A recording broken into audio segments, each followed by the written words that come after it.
Welcome on board, Marc Faber, editor and publisher of the Gloom, Boom and Doom report. Lots of talking points with him. Marc, great to have you in the show as always. What's been your current view on the global markets? They've managed to clearly climb the wall of worry many a time since the start of the pandemic to now. And central banks continue to print money and nobody is worried about inflation. At least that is what the market messaging seems to be.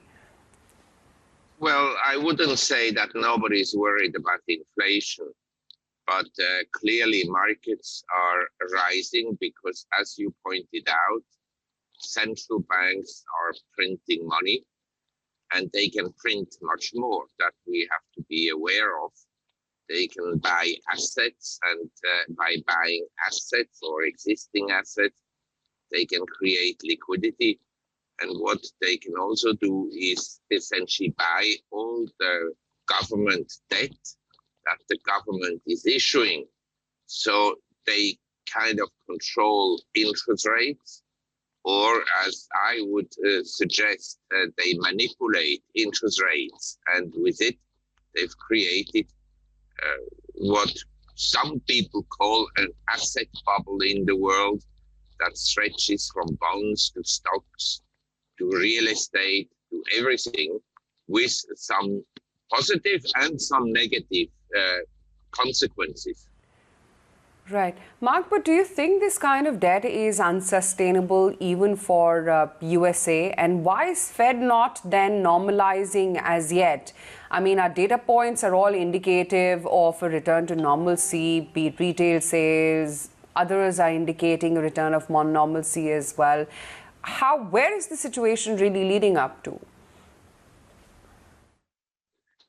Well, they have come back, but not to the pre-COVID induced crisis. I call it a COVID induced crisis because I think out of a minor pandemic with a very low mortality rate, governments have made a big story.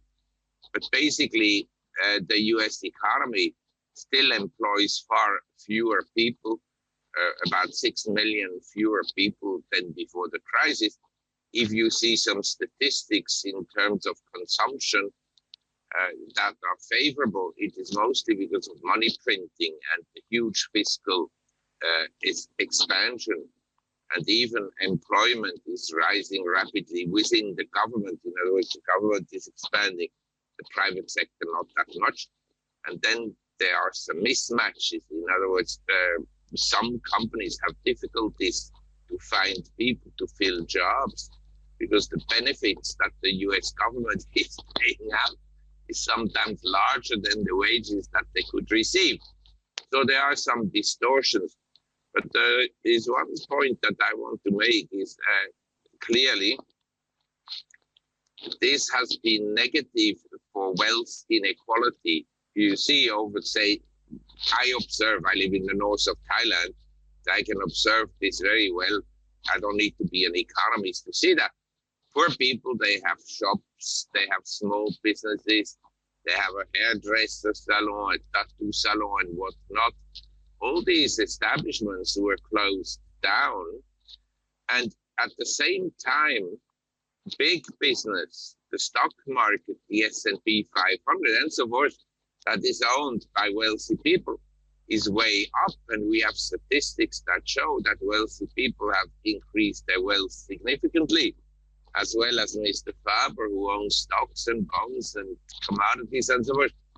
But I am saying, as a social observer, what has happened is not very favorable for a society. That is clear. Historically, you've been a big commodity bull, but for the first time, you're indicating that the upside in commodity actually could be temporary? Well, we have to distinguish. I mean, we can't just say commodities. Like if we talk about stocks, we would have to define, are these emerging market stocks, or are they US stocks? Are they technology stocks? Are they value stocks and so forth? So it's very difficult to just throw apples and oranges and grapes all in one bowl. But I'd say in the current monetary environment, I would recommend investors to hold at least part of their money in precious metals. That I've always said. And precious metals have not outperformed equities, but they have been a relatively good investment over the last 10, 20, and 40 years. So I'd say I would continue to hold gold and silver and platinum. And then we have industrial commodities like copper, nickel, zinc. Some of these commodities had a huge run-up.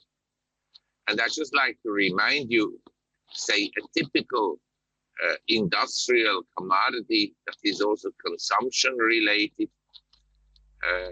and is very cyclical is lumber. From the beginning of this year until now, lumber doubled, and then it dropped by more than 50% from the peak. So we had already a big setback in some commodities. And in the case of copper, I think the outlook is good, but not as good as maybe some people suggest, for the simple reason that there can be, through modern technology, substitution of copper. In other words, the industry will use less copper wire and use other technologies. Mark, right now, all major markets, equity markets, are at a record high. There has been a rally in the 10-year paper also in last couple of days. With the exception of gold and Bitcoin, most major assets are looking quite, are at record levels. But my question to you is not about why things are at a record level. My question to you is that, what to your mind is the new sector which has got created in this COVID fall? Well, that is a very good question, and we also have to ask the question whether the world will always expand. I mean, we had a period, 1800 to today, in other words, more than 200 years. The first 100 years, 19th century, were not favorable for India, as we know, but they were extremely favorable for Western Europe and the United States. Their GDP expanded a lot. And the next 200 years may be very different. I think the outlook for the Western world is not very favorable. And the outlook for China and India and Vietnam and so forth, Southeast Asia, is very favorable with one condition, and the condition is peace. And if I look at the mess that the Americans have implemented in the Middle East and destroyed entire nations and created enormous damage to civilians, then I ask myself, if they really are determined to create a mess in Asia, maybe they will manage to do so. But in absence of war, I am, of course, very optimistic about the long-term economic outlook of countries like India and China, not to mention the distraction that we have at the present time that came about from COVID-19. That was, by the way, man-made, and it didn't come from a meat market in China, as the experts like Dr. Fauci first proclaimed. Mark, your newsletter, Gloom, Boom and Doom, what about each asset class? Do you think that it fits as a gloom, a boom and doom category? Well, I want to tell you, if I look, say, at society in Southeast Asia, and then I look at society in Switzerland and in America, I can say that there was boom in recent years for people that own assets, that own stocks, that owned bonds, because bonds rallied very strongly until the summer of 2020. So it's more recent that interest rates went up in the US. But as I just said, since March, they've been trending down again. And it's been very favorable for people that owned cryptocurrencies like Bitcoins, It's been very favorable for collectors of antique cars, vintage cars, and of stamps, and of paintings, and more recently of NFTs. So asset holders, including, of course, real estate, have done very well. The next few years may be a period where asset holders won't do as well as they've done recently. I mean, you pointed out that